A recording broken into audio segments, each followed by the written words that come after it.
Both sides were level on 63 points before the game. That can no longer be said. No. Because Newcastle have leapt ahead to 66 points. So it was a great victory for the Mags. Quite nervy second half, wasn't it? It was very much a game of two halves. Yes, it was. Newcastle very much on the front foot as they like to press and so on. Inside 2 minutes, they were ahead, Peter. But that first half, Newcastle were very much on song. They were very much on song, and I think if they'd taken more of their chances, I think Bruno had a couple of pretty decent ones. If they'd taken their chances early on, it would have been a lot easier, and they probably wouldn't have had to have brought on the substitutes that they did. Nice to see Emil Kraft get a berth. Oh yes, yeah. Nice to see the forgotten man of football, Emil Kraft, getting involved. But Jim had literally forgotten. I was like, who is this? Is that guy? Scottish man? Who is that? No, the lesser spotted Emil Kraft. My brother calls him Crafu, which I assume is like a Newcastle Nice, I like kind that. of general nickname that for a him. lot. So Yeah. But I mean, they were excellent pressing. Chelsea just didn't know what to do. No. Maybe that's why Nicholas Jackson took matters into his own hands or elbows, should I say. We all thought it was a sending off. Has anyone changed their mind? No. Vish, you're looking not sure. No, I mean, it was just definitely a red card, wasn't it? Yeah. If he hadn't looked, I think it probably would have been more marginal. But it's just the way he looked and then did it. Yeah. Chelsea had a bit of form of this right throughout the match. Really, I think they thought, well, Newcastle's game is that, but Chelsea just aren't as good at it. I would say. Yeah, and I think the red card comes from a misjudgment by Jackson. I don't think it's malicious. No, but I think he goes to take contact and also instigate a bit of contact, and he ends up going higher than he thinks he's going to go. Yeah. So I think he thinks he's just going to barge into his chest and contest the header in the way the players. Botman does go down slightly just before. But then similarly to a mistimed tackle that could eventuate into a red card, that was also. I think you can't be elbowing people in the face, can you? Yeah, At no point during the day. Yeah. On and off the field. On and off the field. It should not be done. Let us be clear. I think he's unlucky.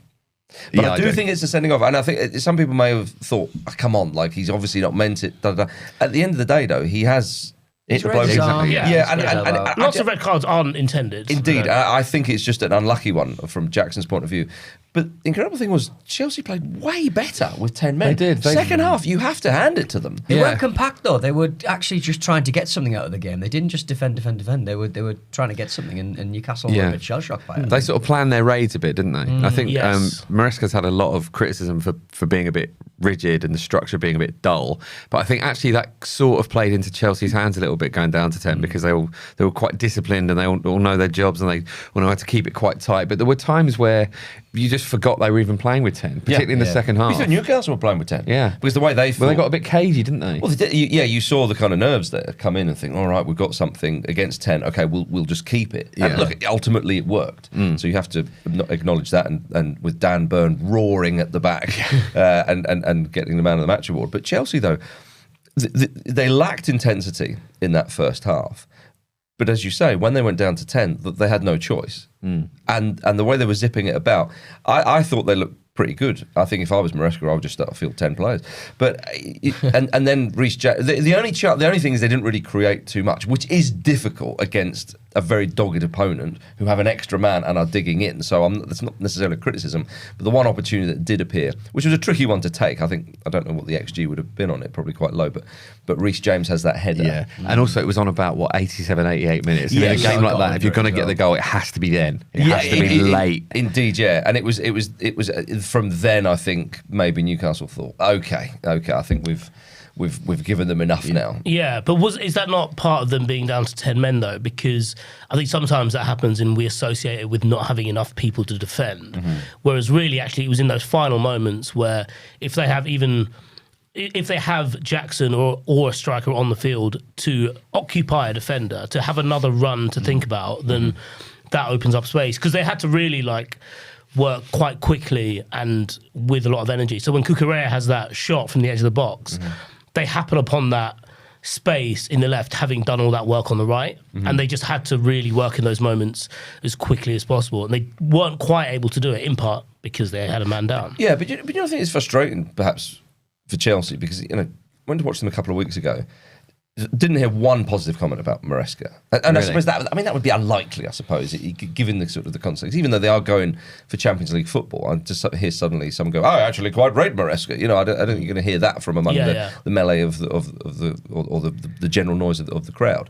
But yeah, I think we're all understanding that not many Chelsea fans would shed a tear if he left. During this match, to be fair, I did say to Jim that I am starting to find Maresca rather sexually attractive. So he looked great in that jumper. I just think he did look good in that jumper. He's got that brooding menace that I think, he's a sexy us man. Men want. He's a sexy He's a man's man. He's a man's man. He was like smouldering. He's like a Wario Stanley Tucci, isn't he? Yes, I'm liking Just that. the way, Just the way he is. Creatine Tucci. But what I was going to say is that is that again, when you saw that intensity in the second half, you think From the team that is, rather from the team. Maresca's smouldering. I mean, my intensity went sexual up. powers. Yeah, but you should have think a bit more of that. I mean, again, they're still in contention for Champions League, but they have been very pedestrian at times this season, and they've been lacking a bit of that, one might say. Yeah. I wondered if I thought during the second half in particular, that a lot of what Chelsea were able to do was because Newcastle let them. But then having rewatched bits of the game and just read up a bit on the stats, I feel like Chelsea did it to Newcastle rather than Newcastle let it happen.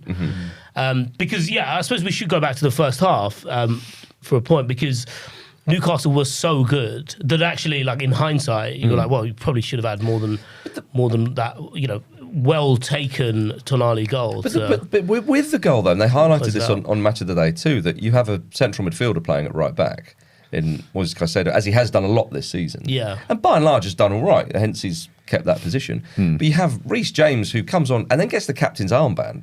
And Reece James, we all know what he can do. I know he's had his injuries and so on and so forth, and perhaps he's not got back to that level since returning, because that level was incredibly high before. But I do wonder what Maresca's thinking, because, and again, I suppose it's because Lavia has done well in the centre midfield. Him and Enzo Fernandez have been good there, but I don't know. I mean, do you see Caicedo playing right back a lot more? Because surely Reece James has got to come back in there and have that position. Well, you would think. Yeah, I see what you're saying, but Although tactically, I mean, with the whole sort of almost like Lewis Skelly kind of thing, we know Guardiola likes to do that, the fullback going inside, so Caicedo's going to be better at that, I suppose. Yes, with Chelsea's acquisitions, though, it shouldn't be square pegs and round holes, should it, really? I mean, they're without a striker at the moment as well. It's funny how this baffling. seems to strike absolutely everybody at some point. But do you not think the Caicedo conversation about him being right back is more about Reece James being like a 70, 75 minute player now? Maybe. He can't play 90 minutes at the level that that we know him as, and that he's hit before. That young guy, surely. He'll get back to it, surely. But that's I don't know. footballer, isn't it? So this is exactly it. They need him to play a certain way, and at that intensity, with the schedule as it is, and has he had a proper injury recovery? I don't think he has really. I know he's had large absences out, but you have to kind of factor that in. You sort of bake it into your season, I suppose. Yeah, You exactly. only get him for 3/4 of the match. Yeah, so when they made him club captain, which was the start of last season, wasn't it? It was I think Pochettino even addressed it at the start of the season, and certainly that's how it played out for the first couple of games before he kept getting sent off. But you play an hour, 70 minutes, and then get taken off, and that was kind of written into the understanding of him being captain, that it's he's club captain, he's on-field captain, but he's not going to be able to play 90 minutes every single week. Yeah. And I suppose that's just So he's a Thomas Vermaelen style captain. A little bit, yeah. Right. And so I suppose it depends, yes, he could get back to being able to play a full 90 minutes, but it feels like at this juncture, the decision that Maresca made was, which end of the game do I want him in? And and against Newcastle, given their intensity generally, probably wasn't you could see the logic in starting him on the bench, knowing that you're going to bring him on. And it just so happened that because they were chasing the game a man down, that it felt a bit more pronounced when they brought him on. Yeah, no, fair enough. Newcastle, though, up to third, Peter, 66 points, just 2 behind Arsenal. Looking good for those Champions League spots, of course. Be huge if they could get Champions League football. You would imagine that Usually they come second. Well, indeed, yeah. Well, even third though. I mean, it's, with the cup win as well. I mean, Huge. what a season it's been. It didn't look like that was going to be happening around December. Yeah, Not even that long ago, really. No, Just a handful of months ago.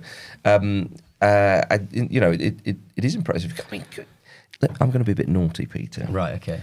Are you on the verge? Could they challenge for the title next season?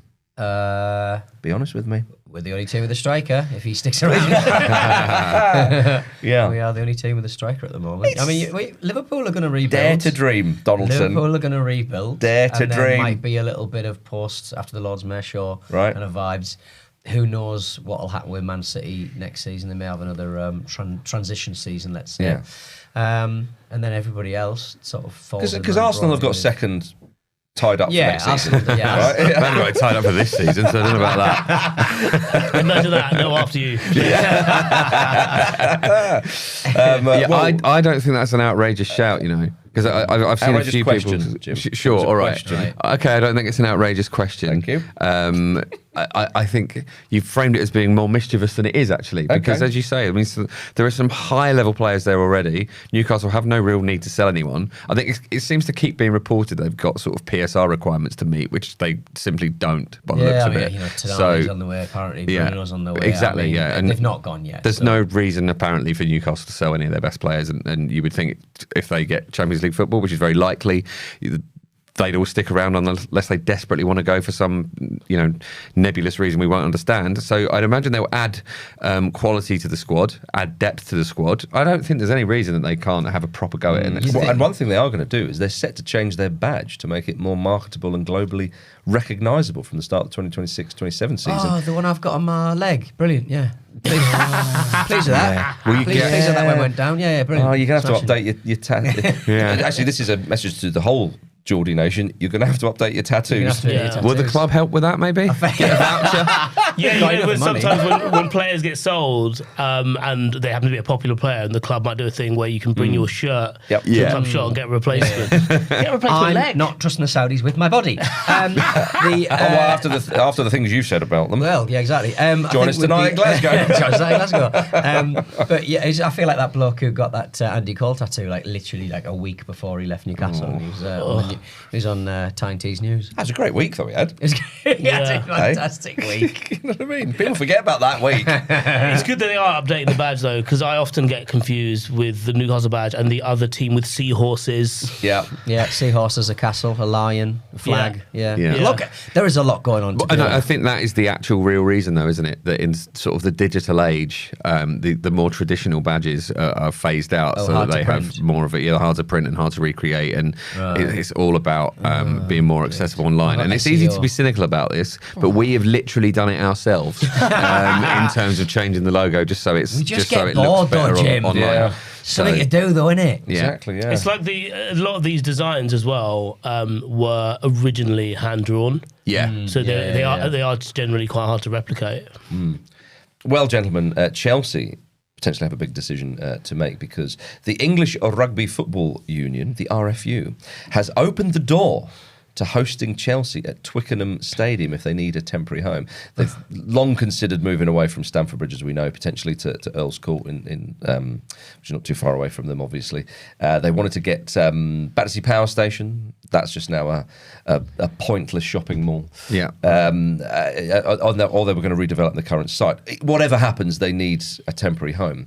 And in 2017, Chelsea said they were considering Twickenham as an option, which is not that close, really. And it's also one of the hardest Yes. sporting grounds to get home from. It is, To yeah. leave. Yeah, it's awful. I found that when I went to see Bon Jovi there. Right. Be clear, it was Bon Jovi, not John Bon Jovi. Okay. Were you halfway there? Could they not just do it at the flower show? Having a kick around on the flower beds? Yeah, Kensington Olympia. Yeah, No, because lovely. that would be incredibly disrespectful to the flower And, show. yeah, and, Well. and really, really wasteful and horrendous. So, appropriate in a way.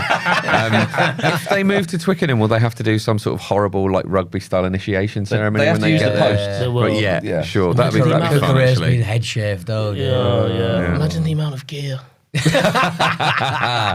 Well, there's talk that it would be 7 years. Because, I mean, that's 7 years of gear. 7 years of gear at Twickenham with 7 years Chelsea. of gear. They're going to have to wear blue jeans and brown shoes. Yeah. It's going to be... They already do that. Yeah, and they're going to have to start behaving like bloody gentlemen. Oh, they have to call the referee sir. Yeah. That's right. Oh, wow. Yes, indeed. What will actually happen is they'll just sell Twickenham to themselves. The RFU will never get it back. Well, that is the interesting side to this because, and to be fair, I'm kind of wading into waters I know very little about, so I'll continue. But rugby is in quite an interesting place, specifically English rugby, because of various different financial issues. So this is quite big for them. Yeah. Yeah. I think the RFU have been talking about moving away from Twickenham, haven't they? Which they don't necessarily want to do, and this would be a really good thing for them as well. It could work out very well for everybody other than the residents of Twickenham. And of course, in this race of the Champions League, Peter, Man City drew at Southampton, which did Newcastle and Arsenal a favour, quite frankly, Jim. Southampton, the big takeaway from the weekend was that they will not be the worst ever team in the Premier League. They got to 12 magic points. They did it. Well done, Southampton. Excellent stuff. That's why Luke refused to come on the show. That's right. He's so pissed off. Yeah. Worth the season ticket. There was like a ripple of "way" at the end of the Southampton game, and I thought to myself, let them have it. Just let them have that. Have second. Yeah, although Ruben Dias wasn't happy, was he? No. He said Southampton don't even try to play. They had 11 points going into the game, pal. They have been trying. They just don't know how to do it. Yeah, exactly. Just wasting time the whole game. No, that's them trying to play. It's not good for anyone. It was good for them. You're misunderstanding this terribly. Southampton's TikTok account posted a compilation of Man City wasting chances in response to it, which is wonderfully petty. They also said, they also tweeted Derby, didn't they? Saying something like, sorry if we got your hopes up, Derby. It's just last day of school, isn't it? In the Southampton admin team. They know they're on their way out. They know they've not got much planned for the future, but they know the teachers that they dislike and what their cars look like. That's right. That's exactly it. Yeah. All right. Coming up after this, Arsenal fight back to earn a draw at the Champions.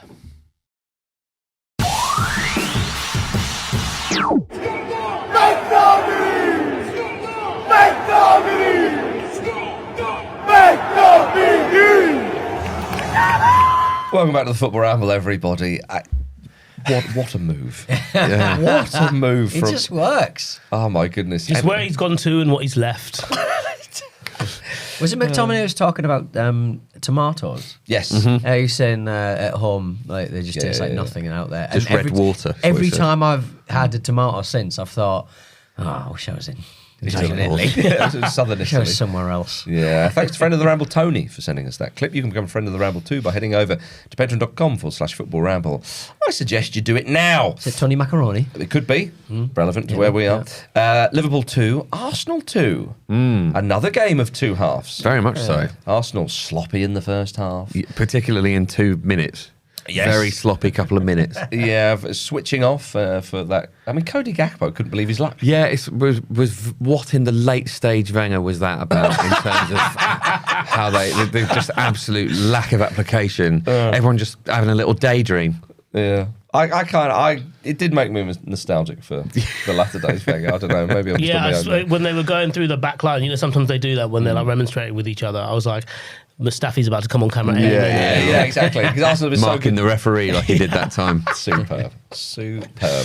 Diaz obviously scored a minute later, and it looked like it was going to be a shellacking. Yeah, and actually that doesn't really happen to Arsenal these days, and so the fear of that is a kind of horrible thing to be facing down again, because it suggests that there is something quite badly wrong at the centre of it all. So for them to turn that around in the second half was very, very impressive. But it was a strange day all round, really, because the reactions to that from Mikel Arteta and from Arsenal generally are that the reactions are basically angry. And it's interesting because I think they've drawn too many games this season. So there's very little appetite to go, you know what, actually, we did really well to get out of that with a point. It could have been a lot worse. He's trying to change that mentality. Exactly. It's completely. And you have to if you want to be up there. He kind of had changed that mentality, and now that's kind of slipped back a little bit. It was very interesting and kind of illustrative afternoon in terms of where Arsenal's heads are at the moment, which is essentially, we just want this season to be over. But I still, I mean, from my point of view, and I'm sure for a lot of others, it was a good reaction in that second half. They controlled everything in Liverpool's half, but they're just toothless, aren't they? They just don't. They're done the power to get in the net. But the fact is that, you know, coming back to that and then seeing the game out, obviously the last sort of 10 minutes or whatever it was, with 10 men, although the sort of reaction in the home end to Trent coming on perhaps maybe helped Arsenal. I don't know, because it certainly didn't help Liverpool. Absolutely. I mean, Marino's goal came shortly after that, didn't it? So you can only speculate, obviously, but it was a very, very unusual situation. Yeah, so obviously Trent came on for the last sort of 20 minutes or so, and I mean, you have to say there were sections because it wasn't unanimous in the crowd. But it was enough. It was a lot more than any of us would have expected. Yeah, absolutely. That's it. I'm genuinely gobsmacked. Yeah. Well, am I gobsmacked? No, I'm not gobsmacked. I'm disappointed. I wasn't surprised, but I was surprised by the volume of it. And it kept going. Yeah, and also, strangely, the creativity.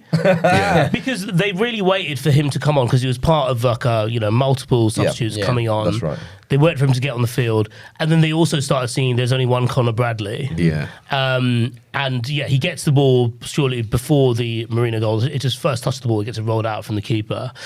And the boost start, and it's so pronounced and isolated to him. And I appreciate we have spoken about this a lot. And, you know, it's the right of those particular Liverpool fans to do what they want, to process this however they want. But it is sad. It's very sad. And like, it's not... I kind of fall on the disappointing side in that I wonder if some of those Liverpool fans, you know, waking up the next day or even shortly after the game, regretted doing it. I don't think they would have done. But no, some might, some won't. Well, because a lot of like the Liverpool sort of supporting psyche is like what everyone else thinks of us. Do you know what I mean? So like, I think with everyone sort of looking in and sort of seeing this quite, I'd say slightly shameful kind of reaction to a player who's been there for a very long time. It was hardly, you know, heel John Cena. It was hardly. No, Peter, have we finally found someone who connected to the club will walk alone? Well, it sounds very much like it. And if the Liverpool fans had that his way, they'd be walking alone, not using a car to Real Madrid. I mean, we have to say again, it's sections. I know that's sure. And there was a reaction to cheer off exactly. the back of the boos as well. Yeah, which is why I think it's important to say that, because it wasn't unanimous, because the noise levels suggested that, and also, as you say, there did seem to be sections trying to basically go, no, we disagree with that. It was their first home match since they won the title, wasn't it? It's also their first home match since he announced that he was leaving. I mean, weird kind of maelstrom of a situation there. I do just think that, you know, obviously, as you've touched on before, it was only a section of it, and, you know, fan bases care only about themselves, really, don't they? And how they should do. They feel about, you know, their club within those parameters, which is understandable. But at the same time, kind of looking in on that, I do just think that whether you're upset about this perceived kind of betrayal of him, like running down his contract or whatnot, like, you choose how you respond to a thing like that, right? And it has kind of created this sort of circus, and I think people will look back on it and be embarrassed. Maybe not now, but maybe in the future when his kind of legacy there is being assessed. Because some of the kind of sillier takes you see about it, like, oh, he's destroyed his legacy. You know, it's, you know, he'll never have that now. And of course, you know, his legacy there is fantastic. He's won so much. So he was a huge part of that Champions League winning team, in particular, with that quick corner and all those moments. And yeah, it's just sadness is the word, isn't it? You look back on it, but you look at this and just think this is just so avoidable. It's a very modern kind of idea that the transfer kitty is yours. Do you know what I mean? Yeah. It's kind of like, you did not contribute to the transfer kitty. We could have rebuilt with the money. I could have had an extension. You didn't even sign the card that we passed around. I sincerely hope, though, for Trent's sake, that they've had the boos. They've got one more home game. One more booing them. One more booing. No, they're at home to Palace. And actually, maybe, as you mentioned earlier, Vish, that those who did that kind of reassess and kind of go, right, we've had our little shell. Yeah. He is going. He has been a very important player for us. and then he gets the proper send off with the title celebration and all the rest of it. That may well be incredibly naive of me to say that, but I hope it. And without hope, what have we got, Fish? Very little, very little. But I think at the same time, that's the emotion of this game Doesn't make it right, but it doesn't make it right. But a lot of things in football aren't right. Yes.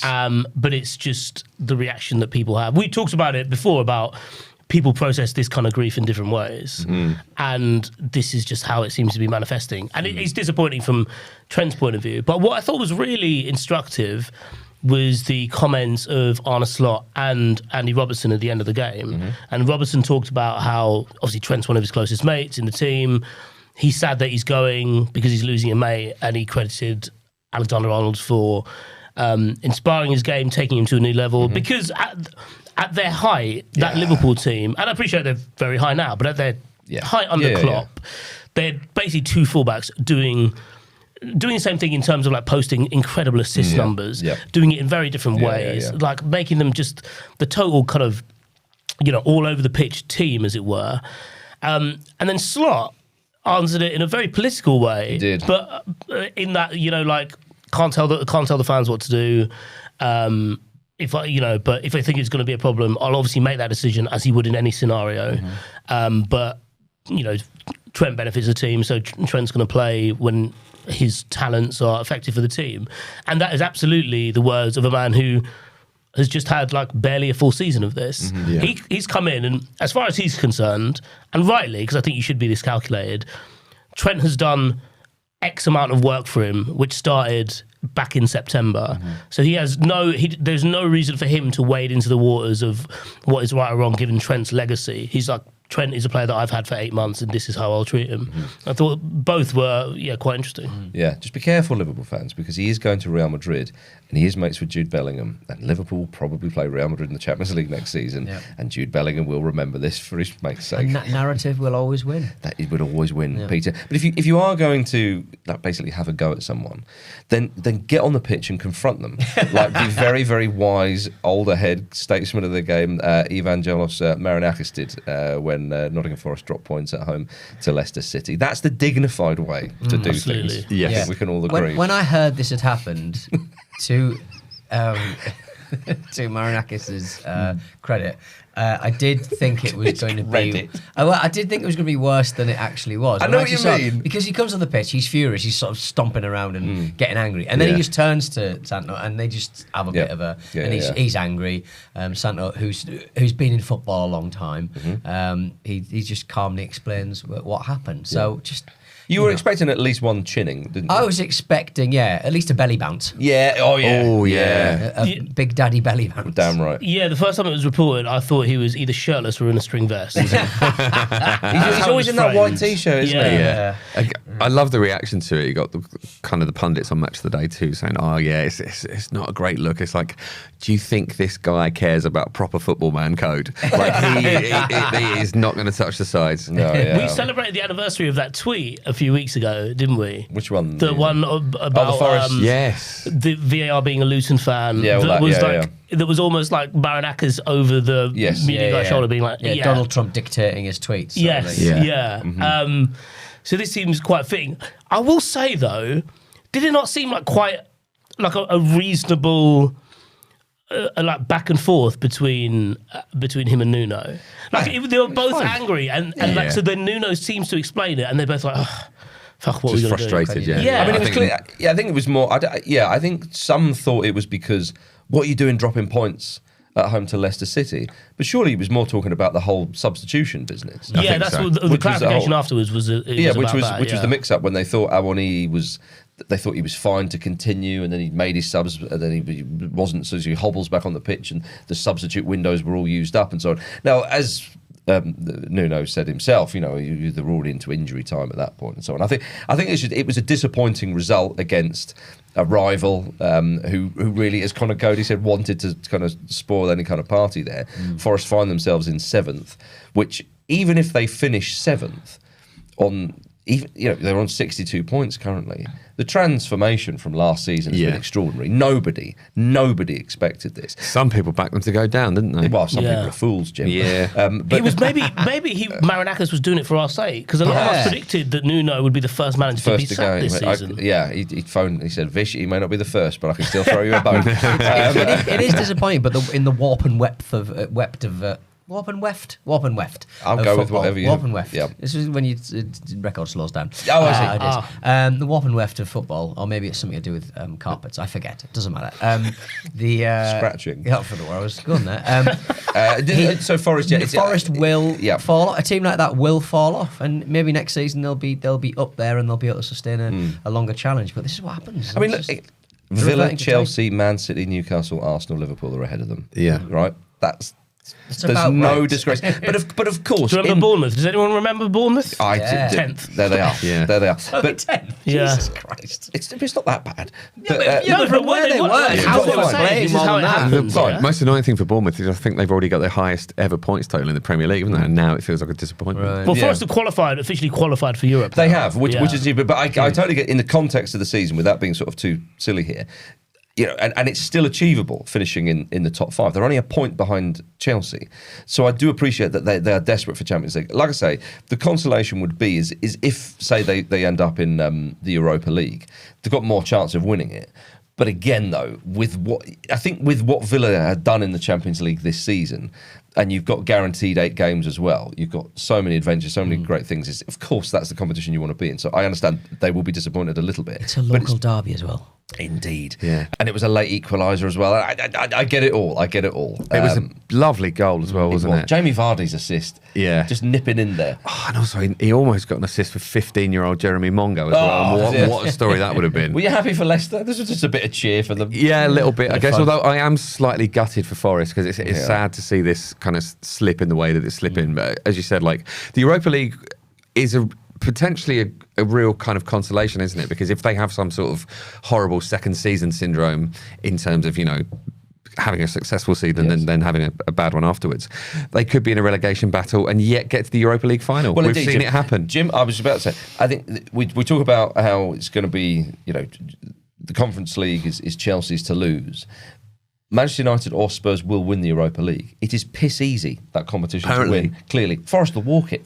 Exactly. They won't concede a goal in next year's Europa League if indeed that's where they end up. As you mentioned, they're only a point off Chelsea, who have the last Champions League spot. The problem is while they do play each other, Chelsea and Nottingham Forest on the last day of the season, Aston Villa have backloaded their vouchers. Yes. Yeah. And they play Spurs on this coming Friday, and their last game of the season is against Manchester United. Not even at home, at Old Trafford. Which is what you'd want. Yeah. So because if Man United win the Europa League, it's fair to say they're not going to turn up for that game. And if they don't win the Europa League, it's fair to say they're not going to turn up for that game. and if it's before the Europa League, They're not gonna the Spurs are not going to turn up for their game either. We are going to be talking about Manchester United and Spurs on tomorrow's Tuesday chat, everybody. So do make sure you listen to that because, yes, we've got opinions about them. They haven't changed. No. So get your ears around that lot tomorrow. Okay, coming up after this, the Championship playoffs and the best and worst of bicycle kicks. Welcome back to the Ramble, everybody. Right, the second legs of the Championship playoff semi-finals start tonight. Sheffield United will surely be going to Wembley after they beat Bristol City 3-0 in their first leg. But Sunderland and Coventry is kind of nicely poised. 2-1 Sunderland won the first leg in Coventry. No team has ever entered the playoffs in worse form than Sunderland after 5 successive defeats.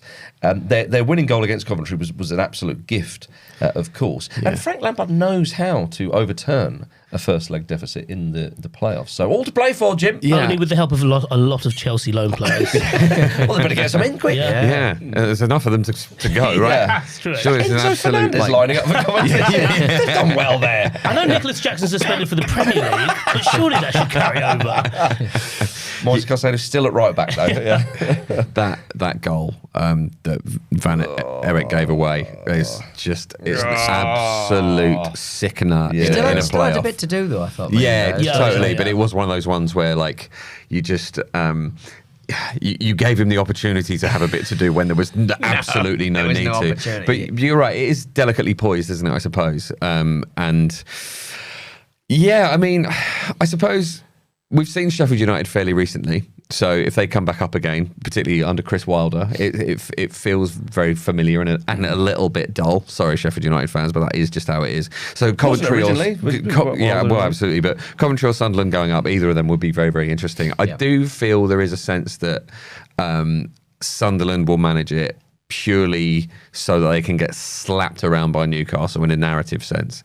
I think Newcastle have had a really, really good season, and one of the little extra cherries on top will be like little brothers back up to bully. Yeah, I've said it before. It's like the Leicester Nottingham Forest match, though. It's just. I think you want as few variables as possible. Yeah, don't you want as few variables as possible. See, Sakamoto, the darts liar, he nearly put one in the first half. I thought he sort of probably should have squared it, but yeah, it was. I think Frank and Coventry might find a way. Yeah, and get themselves into the final. Is it just because yes, Frank Lampard? Yes. Yeah. And is it also just because it's Sunderland? Yeah. What, I mean, these are the two teams involved.